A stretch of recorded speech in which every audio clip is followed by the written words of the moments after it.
想要创业但不懂如何开始，又或者是说创业了很多年但始终对自己的事业感到困扰和焦虑，那你就一定要学习商业模式反步。今天呢，我将和你分享这一个帮助你快速创业成功的工具 Business Model Canvas， 也叫做一页纸商业模式。顾名思义，就是用一页纸就可以清楚的讲解你的商业模式，你是怎样赚钱的，怎样运作，谁是你的顾客，你如何交付，你在提供什么样的价值，解决什么问题等等，都可以用一页纸清晰的解释，完全不需要一本厚厚的商业计划书，因为根本就没有人会想要去看。而这个工具呢，在硅谷的创业圈是非常的流行的，很多公司呢都会用它来呈现给投资者做融资，轻轻松松就可以融到几百万美金了。我自己也因为这个模式呢，帮助自己在自媒体创业这6年做到了超过100万美金的业绩。嗨，你好，我是郝烨，帮你用自动化行销系统增长你的事业。商业模式反步，不管你是什么生意都可以用得上，大到有几百个用户的软件公司，小到街边卖香肠的都可以用得上。你可以用它来弄清楚自己的商业模式是怎样运作的，同时也可以让其他人瞬间的明白你的生意是在做什么。只有看清楚自己的本质，才能够稳扎稳打，不偏离自己的初心，在这个复杂的世界里面持续的成长。所以这一刻的 Business Model Canvas 的模型绝对值得你好好的学习起来，突破自己的认知和盲点。所以今天的影片如果你认真的吸收，帮我点赞，那我还会介绍一个超实用的750个 ChatGPT 的终极指令给你哦。好，那我们话不多说，马上来开始。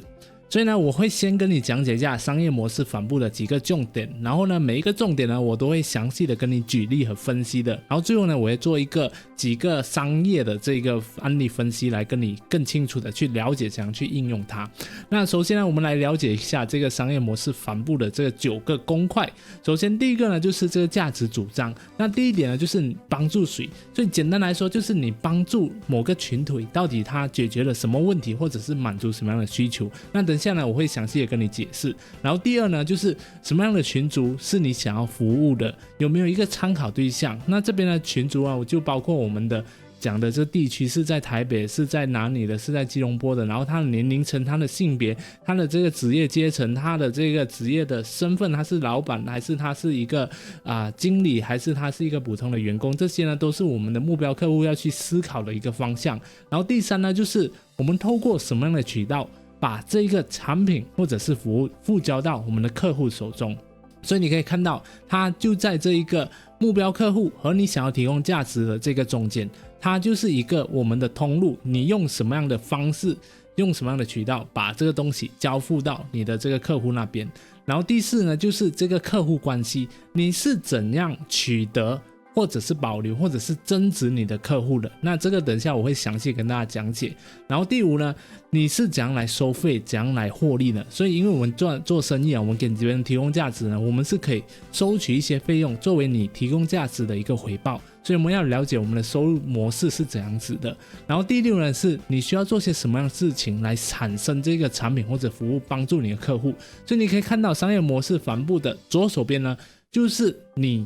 要做的事情是什么，那右手边呢，就是你给到客户提供到什么样的这个价值的部分。所以呢，你看关键活动就是你要做些什么事情来去满足你的客户，然后关键资源呢，是你要用些什么样的资源让整个东西这个服务这个产品可以产生出来。然后第8呢，就是你的供应商，你的这个推广伙伴，这些人他们是什么样的这一个组织。然后最后呢，就是成本结构，因为我们要做这些活动，所以下面呢我们会产生一些成本。所以你可以看到在成本结构这边呢，我们就会知道做这些事情之后我们要给出什么样的这个费用，比如这你的时间啊、精力啊，还有包括你进货给这个供应商的钱啊，你的生意需要付出什么样的房租啊，还有包括你的这个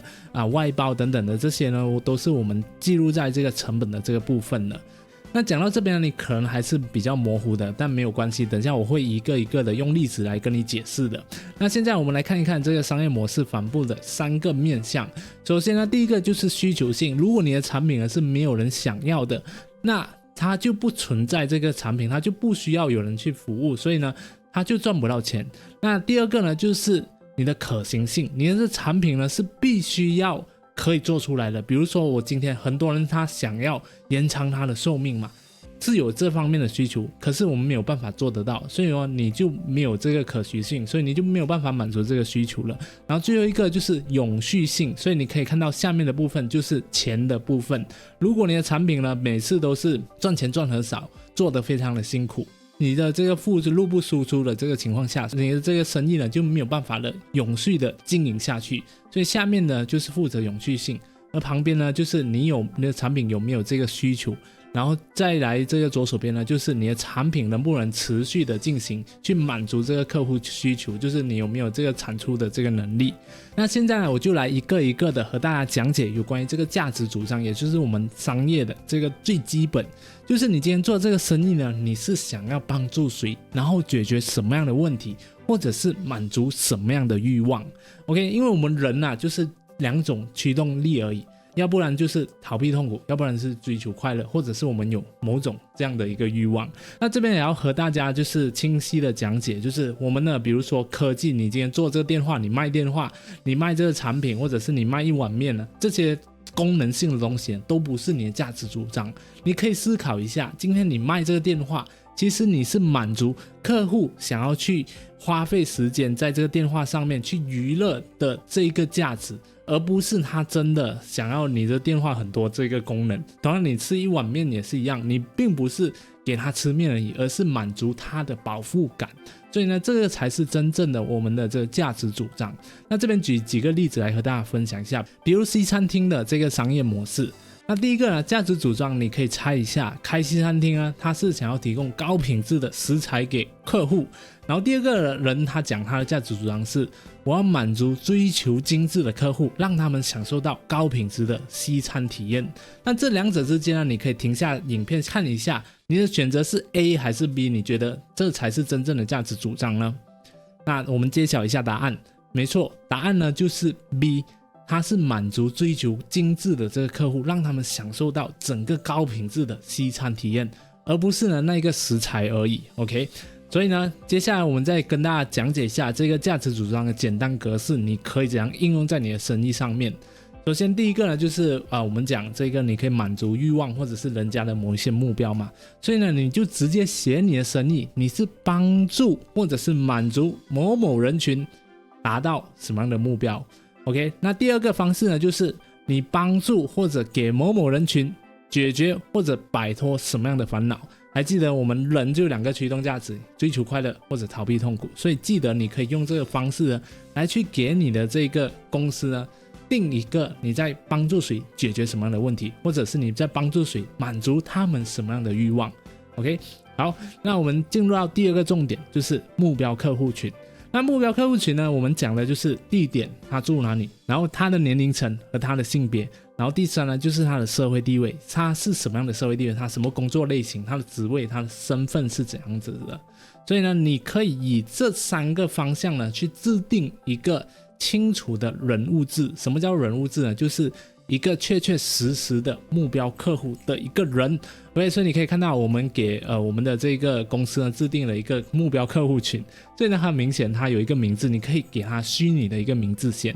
他是软体工程师，然后他是有年纪的，然后他是男的，他在台北，然后他大学还没有结婚，他的语言是什么，所以你看到很详细的这个个人资料。然后最重要的你要有几个东西呢，就是他的目标是什么，他生活遇到什么样的挑战。那么次要的目标就是说他的一些小欲望 OK， 然后呢还有包括他的个人兴趣啊、性格啊、内心的恐惧啊、内在的优点啊、消费习惯、生活习惯，那这些你都可以把它们给列出来。那么当你把这些东西列出来的时候，你对你的目标客户群是非常的清晰的，所以对于你后续的这个产品的这个行销，你写的文案啊，还有包括你怎样打广告，你专注在什么样的人群等等，还有你怎样去呈现你的品牌、你的产品呢，都是非常非常有很大的帮助的，因为你很清楚的知道这个人是谁。当然大家也不用担心说我现在定了这个目标可能是假的，可能没有这个人存在，但是没有担心，你先定一个，那当你在这个商业交易的过程当中呢，你就会慢慢的更加了解你的目标客户群他是长什么样的，他有什么样的性格，然后你再慢慢的做出这个调整，并不是呢一做呢他就死了，他可以慢慢的调整。当你找到你觉得你非常喜欢服务的这个客户群的时候呢，你就可以把它定为你的这个目标客户群，它就是你可以去 target 的这个目标人物了。OK， 好，那讲到第3点就是通路，你要怎样把你的服务或者产品交付到你的客户手中嘛？因为我们有了人，有了自己想要去帮人解决的这个问题之后，我们需要把我们的服务去交到客户手中嘛。就是这边呢解答了3个问题，就是你如何让你的客户看到你，还有包括客户怎样给你钱，还有包括你怎样把这个产品交到他的手中。那这边给大家举一个例子 OK， 比如说线上课程好了，那线上课程呢，我们的这个通路的例子就是包括 YouTube 嘛，因为我在 YouTube 上人家会搜索，所以人家在 YouTube 上搜索，我被看见了 OK， 然后课程网站就是我交付的一个地方，我可以贩卖我的这个课程线上产品，然后呢他可以在上面购买结账 OK， 他可以付钱的，他付钱付到我的手中，然后呢我怎样去满足他的这个需求，就是我怎样去交付我的这个课程给他，可能我是用 Telegram 群组啊，可能是用 email， 可能是用 Zoom 来做这个培训，所以这个就是线上课程的一个通路的一个例子。然后第二个，比如说我们讲这个瑜伽教练的例子好了，那瑜伽教练同样的，我们也可以用 YouTube 让人家看见我是这个瑜伽的教练，因为现在是短视频的这个时代嘛，所以可能他也可以做 TikTok 啊等等的那一些，然后呢还包括他也可以用 Zoom 来教人家指导这个瑜伽的动作，还有包括健身房可能也是他的一个通路，因为呢他可以在健身房呢去带他的客户来这边教他们做这个瑜伽的动作，或者是呢他自己家的小会所，或者是他也可以去登门拜访他的客户，去专门给这个人专属的这个瑜伽服务，那这些呢都是他的通路的一个例子 Alright， 然后第4呢就是客户关系，也就是说你怎样让客户看到你之后，你要去抓取他嘛，你要去成交他嘛。然后第2呢就是保留，当他已经购买你的产品之后呢，你怎样确保他不会去其他的竞争对手那边，他始终如一的使用 iPhone， 然后第2代换新的时候他就换第2代，然后第3代不断的一直用 iPhone， 这样子，就是这个就是保留的意思。然后增长的意思就是你怎样在这个客户身上呢取得更大的价值，给他提供更大的价值，然后赚取更多的这个钱。所以就比如说你买了 iPhone， 然后你就会买这个苹果的这个 MacBook， 然后可能你还买一个 Mac Mini， 还有买这个 AirPod 这个耳机等等，你买了它很多东西，所以这个就是增长的一个意思。好，那我们这边给大家举一个例子，就是这个保险业务员。那保险业务员怎样去获取他客户呢？简单来说就是他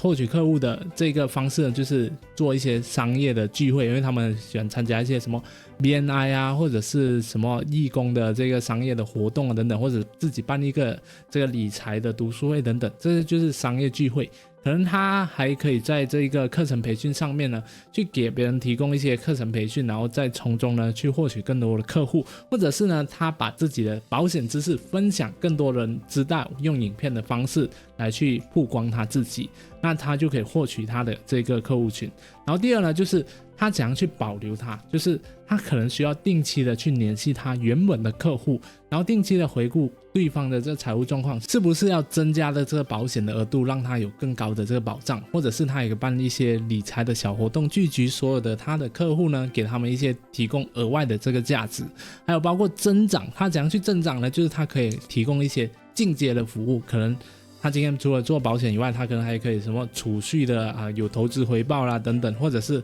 帮忙其他人做这个转介绍，然后呢他可以从中呢获取一些佣金，或者是呢他也可以给别人提供人脉的这个联系的这个价值。那这些呢都是他经营客户关系的3大重点。那么接下来这一点呢就是营收流，因为我们做生意嘛就是要赚钱，如果没有钱我们就饿死，就没有办法持续的给别人提供这个价值了。所以呢这个营收流呢它有很多种方式，它可能是一次性的收费，比如说你卖一碗饭，然后你就收一次的这个费用，可能是订阅式的，可能比如说他订阅1个月，然后30碗，他几时来都可以吃到这个饭，或者是呢他可能是版权费，你把你自己的这个秘方卖给别人，但是呢他每次卖1碗饭的时候你都要抽取一定的这个盈利，这就是版权费，或者是以量计算，比如说他直接买500碗饭的话，他有一个折扣，或者是以时计费，比如说你是这个厨师，那你在这个5星级酒店上班，那可能你的这个是按照时薪来计费的，因为你的这个厨艺非常的棒，所以你的这个时薪 charge 得非常的高。然后还有包括佣金分享，可能这家餐厅呢，它卖了很多这个周边的产品的时候，你可以有一些佣金的这个分享。不管什么样的商业呢，它都会有自己的一个收入方式。那你可以思考一下自己的商业呢，到底是怎样来收钱的。OK， 那这边给大家举一个例子，比如说这个保险好了，它的这个收入方式呢，就包括它的佣金，还有包括一次性的手续费。可能呢，它可以给某个客户呢去服务他可以跟他收一次性的这个手续费，然后包括他有这个线下达标的这个奖金嘛，所以他有很多的团队，然后他的团队呢有达标了，他也可以得到一些奖金。然后还有包括呢，他可能帮客户呢做一些投资，然后可能这个投资标的赚到钱了，他就可以得到一些分润。还有包括一些公司的这个奖励，所以你可以看到他们达标了可以去某一个地方旅行等等，或者是买车，公司会帮他出这个首付钱。然后第二个例子呢，我们在讲这个瑜伽服务类型的这个例子。那瑜伽呢，可能他可以收取这个瑜伽的费用啊，或者是他可以接一些业配来卖一些瑜伽服或者瑜伽的这个器材。比如说每3个小时多少钱，然后他也可以做一些自己的线上课程或者是出书等等的，那这些呢都是可以给他带来收入流的一个方式。所以你就可以去思考一下你的商业可以有几种的收入模式的。 OK， 然后第6呢就是关键资源，就是你用什么东西来提供服务，你需要哪些重要的资产才能让你的这个生意呢去运作起来的。那这边呢就包括了财务方面，还有包括这个实体的资产，还有包括你自己的专业技能，或者是其他你需要其他人手的这个人力资源。那这边我们来举一个例子好了，比如说这个保险，那它需要的关键资源就包括了自己的保险知识、产品知识、沟通能力，还有包括他汽车，他要去见客户嘛，他需要有一个交通工具，对不对？然后还有包括他的西服，因为他需要穿的正式一点，这样客户才对他的信任感会比较提升。然后还有包括办公室，他需要带客户来办公室见面啊，去谈东西啊，就是签单啊，这些都是非常重要的。然后我们再举另外一个例子，这个瑜伽的关键资源就包括瑜伽的知识、瑜伽的会场、安排行程的助理，还有包括这身心灵的这个书籍，因为他需要有这个身心灵的书籍，让他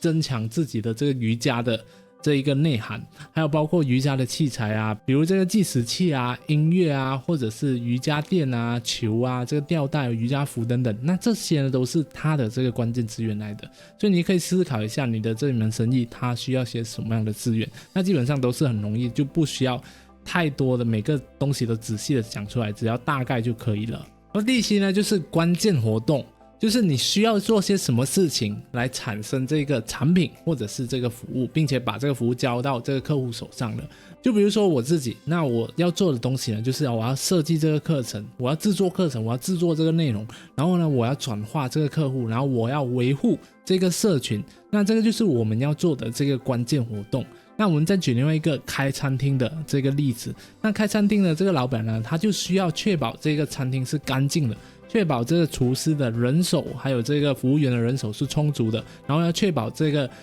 整个餐厅的规格呢是符合品质的，那这个餐厅呢才可以把它的生意经营好。所以呢这个就是关键活动，你要思考一下你有什么关键活动是必须要做并且做好它的。然后第8呢就是关键伙伴，就是谁在帮助你提供服务，也就是你的供应商，或者是呢帮助你带来客源的人。那我们讲这个餐厅的例子好了，那餐厅的例子呢有谁呢？第一个呢可能就是他的这个食材的供应商，因为呢他需要有那个食材来去给他做这个生意嘛。然后第2呢可能就是他的厨师，因为他需要这个厨师来煮饭，不然没有人煮了那就没有办法运作了。然后还有这个 Food Panda， 就是他的这一个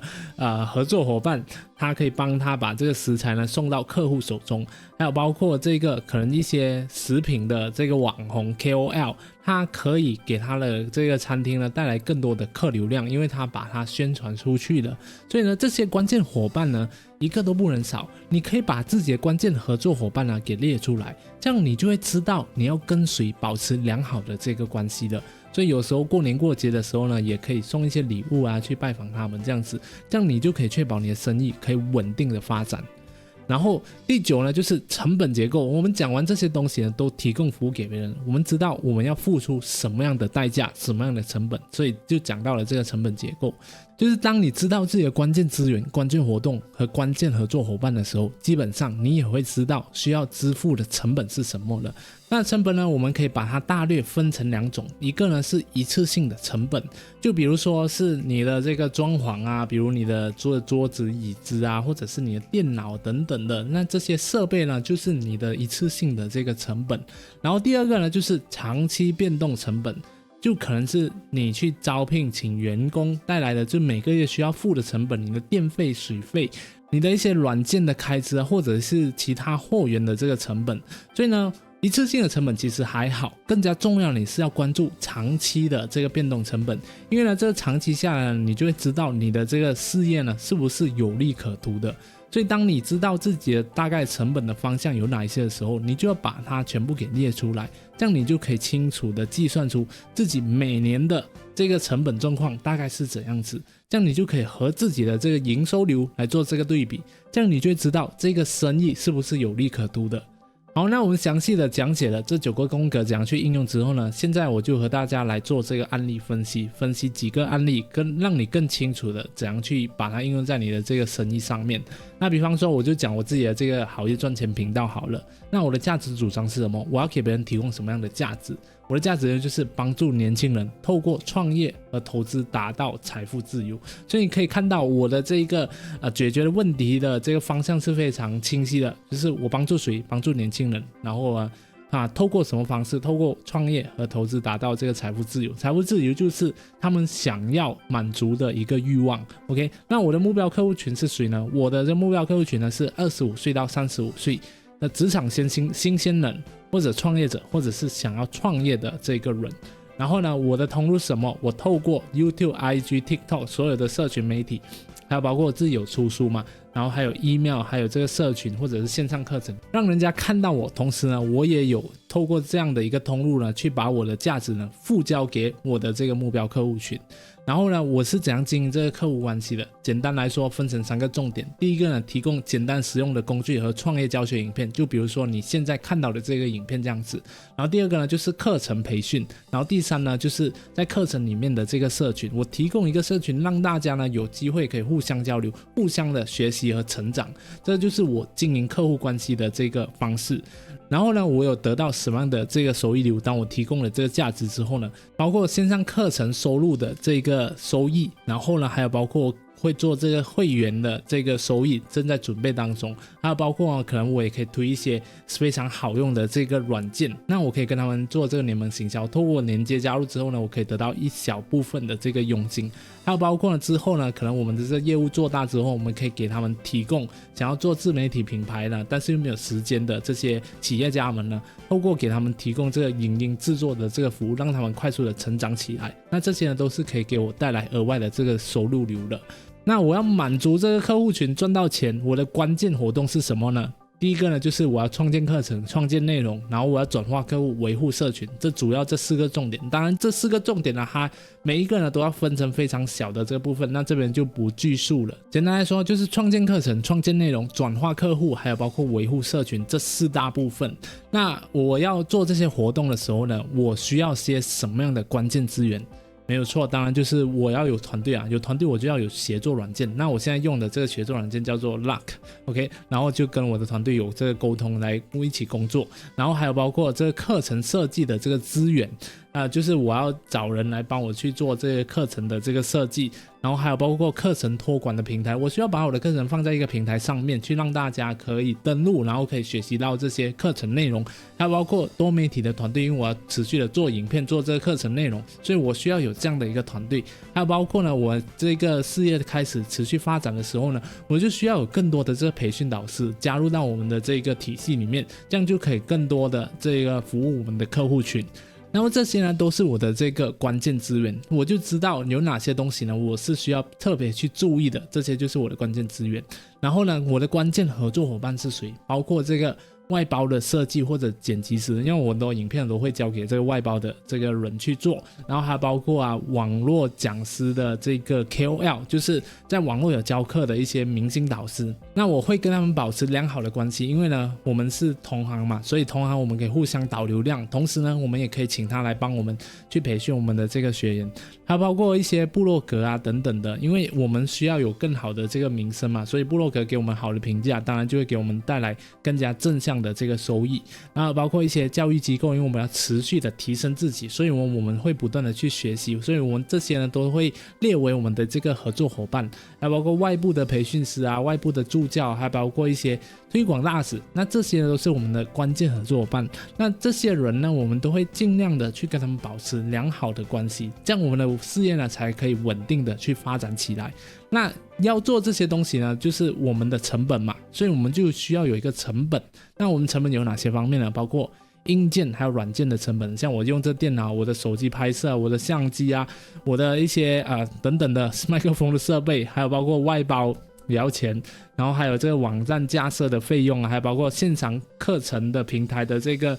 维护啊，还有建立啊，还有员工的薪资啊，外部培训师请那些老师来，我们需要给他们额外的费用，还有包括一些推广大使，我们给他赞助，我们也需要给他费用，还有包括这个广告费用。那暂时我们是没有透过打广告的方式去行销，所以暂时还没有这个广告的这个费用。所以你可以看到嘛，当我清楚的把这个东西表达给你知道，你就知道我的生意在做什么，我需要做些什么，我要跟谁保持关系，然后我的目标客户群是谁。所以现在大家就可以了解这个商业模式帆布它是非常非常好用，不需要你一个100多页的这个商业计划书，你就可以向别人呢一页纸清楚的表达你在做些什么样的事业。那我们再举另外一个例子，就是这个财务规划师的。那比方财务规划师他的价值主张是什么？他帮助高收入群族达到财务自由，实现财务增长。所以呢他的目标客户群呢，他自己针对的目标客户群呢是年收入超过10万美金的高收入群，主要呢是以自雇人数为准。所以呢你可以看到他的这个目标客户群是非常的精准的 OK， 他就不贪心，他就专注服务这个客户群就好了。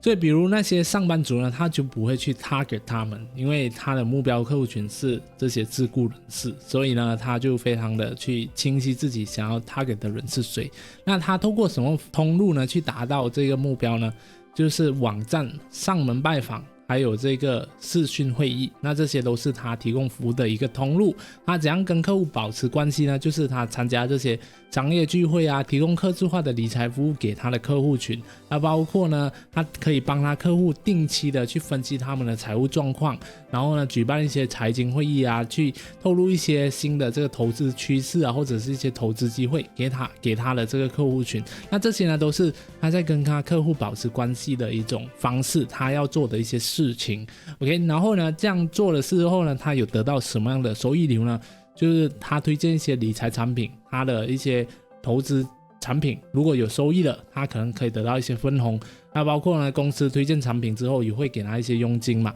然后还有包括公司的奖金啊，还有包括可能他帮他的客户群呢，可能解决一些财务上的问题，他可以收取一些特定的一些服务费。那这些呢，都是他可以创建的收入流。那接下来他要得到这些收入流，提供服务，他需要做些什么活动呢？就是呢，持续的更新这个理财的趋势，搞这些高端的网络啊，定期参加一些商业的聚会，还有提供客制化的这个理财服务。那这些呢都是非常的关键，所以他不断的去精进自己，让自己在这个活动当中呢可以做得越来越好。那他需要些什么样的关键资源？就是他要打磨自己的销售技能，他需要拥有自己的这个高端网络，然后呢，人际交往的技能，还有个人品牌、个人口碑呢，对他来说呢都是非常关键的这个资源，所以他要好好的去保护它。那接下来就是讲解他的合作伙伴会有谁呢？可能就是这些保险公司或者是信托基金，因为他可以找不同的信托基金，有提供不同的这个品类的产品供给他的客户，直到他客户满足为止。还有包括银行啊、投资机构、券商等等都可以是他的合作伙伴，因为这些呢有可能都是他客户想要的这些服务。好，那么最后一个部分呢，就是成本结构需要付出些什么样的成本，那就包括了他自己的办公场地是非常高端，在一个非常好的这个写字楼地区是非常的非常明显的，然后他还可能会有一个助理嘛，他需要付那一个薪资啊，因为他要帮他安排所有的行程，还有包括这个软件的费用，他可能会有一个非常厉害的财务分析的这个软件，帮他的客户来管理他们的这个财务，还有这个投资表现的情况。那还有包括他客户可能他要请客户吃饭啊，然后喝茶啊等等啊，这些都是关键活动所需要支付的客户的花费，所以他可能每个月呢都会有一个提供给客户的一个花费的这个 budget， 他要去做的一件事情，所以这也纳入了他一个非常重要的一个成本。所以呢，以上呢就是这个财务规划师的他的商业模式。好，那么讲到这里呢，你会不会更加了解清楚明白我讲的这个商业模式帆布是怎样应用的？那如果是的话，请在留言让我知道我了解 OK 这3个字写下来让我知道一下 OK。 然后最后呢，我们再讲一个非常平民非常亲民的这个例子，就是住家饭外卖阿姨。那其实我在这个疫情的时候呢，就有经常去叫这个外卖，所以就找到这个住家饭。因为我在城市啊没有办法吃到住家菜，所以就非常怀念这个味道，所以就刚好找到这个阿姨，然后她就每次呢都会外卖这个她自己的住家饭给我吃，所以我就非常的感动，所以我就特别以她为做这个例子这样子。那她的价值主张是什么？就是满足像我这样的一个上班族，或者是思念家乡的那种味道的这个人，所以他就给我们这种企业家或者是上班族呢一顿健康和美味的住家午餐，去缓解我们的对家乡的这个思念。然后因为它是有这个地区的限制的嘛，所以它就在我住的这个附近，就是在普琼，然后呢就是可能是离乡背景的这个游子，因为如果你是住在自己家的话，你就不需要有这个需求了 OK。 那它的通路是什么呢？就是外送的 APP， 还有这个外送的服务，还有上门领取，就是我也可以自己去他那边去领取我的这个外送 OK。 然后他怎样去保持这个客户关系呢？就是呢他在脸书群组，因为我是在脸书群组那边去找到他的，然后呢在脸书群组找到他之后呢，他就会加我进去这个 WhatsApp 的这个聊天群，然后呢每次呢他就会提供这个客制化的菜色，这个星期我们有什么样的菜色，然后呢有时季节性的时候呢他就会给我们提供季节性，比如端午节的时候就有粽子，然后有汤圆，然后在这个圣诞节的时候呢，或者是新年的时候他就会有那个盆菜，然后还有其他一些popcorn 这些零嘴，所以还是蛮厉害做生意的 OK。 就是这样来增值对于客户的单一价值，就每次我只是买那个午餐只是10多块而已嘛，那但是呢如果他提供这个不同的这个服务，比如说卖一些零嘴的话，他就可以卖我就是好几十块，然后甚至到100几百块这样子的这个价值，所以他提升我的这个价值，对吗？所以在收益流这边呢就有午餐服务的收益，就是每个月呢我要支付他一笔钱，然后或者是每个星期支付他一笔钱的这个订阅式的这个服务，然后呢还有后续零嘴的这个收益，因为我会买很多的这个 popcorn 的零嘴这样子来吃。然后呢这个关键活动有什么呢？就是他每天呢都要更新他的菜色，然后把食物呢送到客户手中，然后他要寻找这个零嘴的供应商，因为每个季节都不一样，所以他会有很多各种花样的这个零嘴，然后呢同样他还要收钱嘛，如果他没有收钱的话他就亏了 OK。 那这个关键资源是什么呢？就是他的个人品牌，因为我只相信他，我只想要吃他的那个家乡的那个味道而已，还有包括他自己的厨艺，还有包括他的汽车社群媒体，因为有时候他会自己亲自的把那个食物送到我家那边，所以呢你就可以看得到他的关键资源有哪些。然后他的关键合作伙伴有谁呢？就是食材的供应商，因为他每天要煮很多嘛，所以他要跟这个食材供应商保持良好的关系，这样他的这个食材的价格就可以保持尽量的低。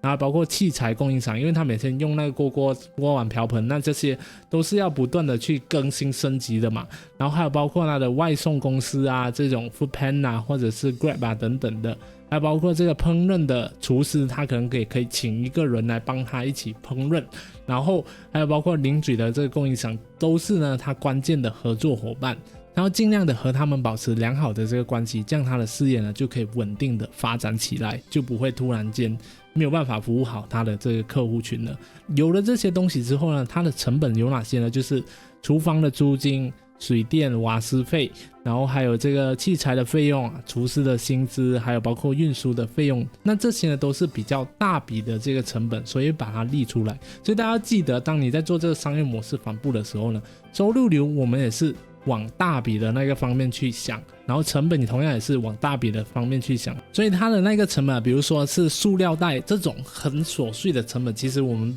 不大需要呢去把它给列出来的，它只是其中一个非常小的那个部分。我要抓大笔的成本，这样我们就知道，我们就可以快速的算出我们的生意的这个毛利率大概是多少这样子。OK， 所以呢，以上呢就是我今天跟大家分享的，举了3个例子，同时呢跟你讲解了每一个东西呢应该怎样去把它给思考，然后把它给写下来，这样你就可以清楚的把你的这个商业模式反哺呢给弄出来。那最后呢，我也特别给大家提供了一个空白的，那你可以截图，然后你可以在自己的这个 iPad 或者是电脑上面呢去做你的这个商业模式反哺。那你写好之后，如果你觉得还蛮有意思的，有很大的这个启发的话，那也可以在 IG 上面呢去发布这一个内容，然后 tag 我，让我知道，这样呢我也会去看一看你的这个商业模式反哺的。那如果你还有什么问题不清楚的，都可以在影片下方留言让我知道，那我每一个留言呢我都会去看的，然后会给你点赞，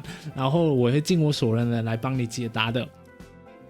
一个人的财富创建取决于他的决策力，对的决策越多，人生的复利效应就越来越明显。而要拥有好的决策力，我们就要学会掌握不同的思维模型。那么希望今天的这个商业模式反哺可以让你更加了解商业的本质，在创业的道路上可以越来越清楚自己的方向，在未来重大的决策上做出对自己长期有利的决定。如果你想要学习更多有关于网络赚钱的内容的话，记得订阅我的频道，这是我专门和大家分享有关于创业赚钱的干货频道。而如果你想要学习有关于个人成长和实用心理学的内容的话，也可以到我的大频道好业 Better Live 去那边看一看哦。最后欢迎你留言让我知道还有什么创业方法论和工具是你希望我来解释的，我会在制作这类型的影片和大家分享哦。也祝福各位在这个资讯爆炸的时代，始终清楚自己的价值所在，坚定乐观的向前走。